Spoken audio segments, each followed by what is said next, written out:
Guys రీసెంట్‌గా popular OTT platform అయినటువంటి హాట్‌స్టార్‌లో మన రాజేంద్ర ప్రసాద్ గారు లీడ్ యాక్టర్‌గా వచ్చిన 'హరికథ' అనే వెబ్ సిరీస్ అయితే స్ట్రీమ్ అవుతుంది కదా! అయితే నేను ఆ సీరీస్‌ని రీసెంట్‌గానే చూడడం అయితే జరిగింది. సో, ఈ వీడియోలో మనం ఏంటంటే గైస్ అసలు ఆ సీరీస్ ఎలా ఉంది? ఏంటి? అనేది డిస్కస్ చేద్దాం. ఓకేనా? అయితే ఇక్కడ ఫస్ట్ ఆఫ్ ఆల్ ఈ సీరీస్‌లో స్టోరీ లైన్ ఏంటి అనే విషయానికి వచ్చినట్లయితే గైస్ ఒక ఊర్లో అందరినీ భయపెట్టే విధంగా కంటిన్యూస్‌గా హత్యలైతే జరుగుతూ ఉంటాయి. అండ్ ఇంకో పక్క ఆ హత్యలకి దేవుడే కారణమని ఊర్లో ప్రచారాలు కూడా జరుగుతూ ఉంటాయన్నమాట. అయితే ఇక్కడ ఏంటంటే గైస్ నిజంగానే అసలు ఆ హత్యలు దేవుడే చేస్తున్నాడా? అండ్ దేవుడికి ఆ హత్యలకి అసలు సంబంధం ఏంటి? ఇలాంటివన్నీ కూడా మనమైతే ఈ సీరీస్‌లో చూడాల్సి ఉంటుందన్నమాట. సో, మొత్తానికి అర్థమైంది కదా స్టోరీ లైన్ ఏంటి అనేది. అయితే ఇప్పుడు ఈ వెబ్ సిరీస్ ఎలా ఉంది అనే విషయానికి వచ్చినట్లయితే గైస్ సీరీస్ అయితే పర్లేదండి. టైం పాస్ కోసం ఒకసారి అయితే చూసేయొచ్చు.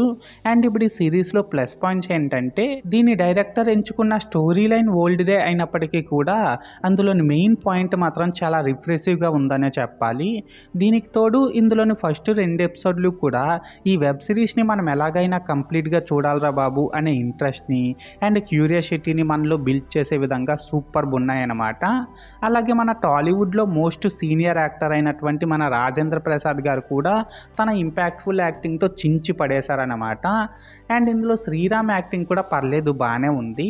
లాస్ట్గా ఏంటంటే ఈ సిరీస్లో ప్రొడక్షన్ వాల్యూసే కానీ సినిమాటోగ్రఫీనే కానీ బీజిఎంఏ కానీ ఇలా చెప్పుకుంటూ పోతే ప్రతి ఒక్క ఎలిమెంట్ కూడా ఈ సిరీస్కి బాగా యాప్ట్ అయినాయి అన్నమాట. సో, మొత్తానికి ప్లస్ పాయింట్స్ విషయానికి వచ్చినట్లయితే ఇదన్నమాట మ్యాటర్.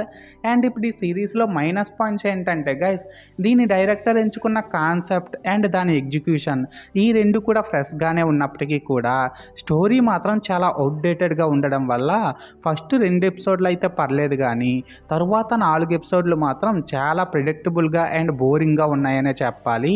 అలాగే ఇందులో ట్విస్టులు టర్నులు కూడా పెద్దగా లేవన్నమాట. సో, దానివల్ల ఏంటంటే ఈ సిరీస్ నుంచి ట్విస్టుల్ని టర్నుల్ని ఎక్స్పెక్ట్ చేసే వాళ్ళకి ఈ సిరీస్ పెద్దగా ఇంప్రెస్ చేయదనే చెప్పాలి. అండ్ ఈ సిరీస్లో అనవసరమైన వైలెన్స్తో పాటు లాజిక్లెస్ సీన్స్ కూడా చాలా ఎక్కువగా ఉండడం అనేది ఈ సిరీస్కి పెద్ద మైనస్ అయిందనే చెప్పాలి. సో, మొత్తానికి మైనస్ పాయింట్స్ విషయానికి వచ్చినట్లయితే ఇదన్నమాట మ్యాటర్. అయితే ఇక్కడ ఓవరాల్గా ఏంటంటే గైస్ ఈ హరికథ వెబ్ సిరీస్ బాగుందా బాగాలేదనేసి అంటే నేను ముందు చెప్పినట్లు పర్లేదండి. టైంపాస్ కోసం ఒకసారి అయితే దీన్ని చూసేయచ్చు. అండ్ నేను దీనికి 5కి 2.5 రేటింగ్ ఇస్తున్నా. సో, మీరు కూడా ఒకవేళ ముందే దీన్ని చూసినట్లయితే మీరు దీనికి ఎంత రేటింగ్ ఇస్తారో అది కామెంట్ సెక్షన్లో చెప్పేయండి. ఓకేనా? This is Lokesh signing out. జై హింద్.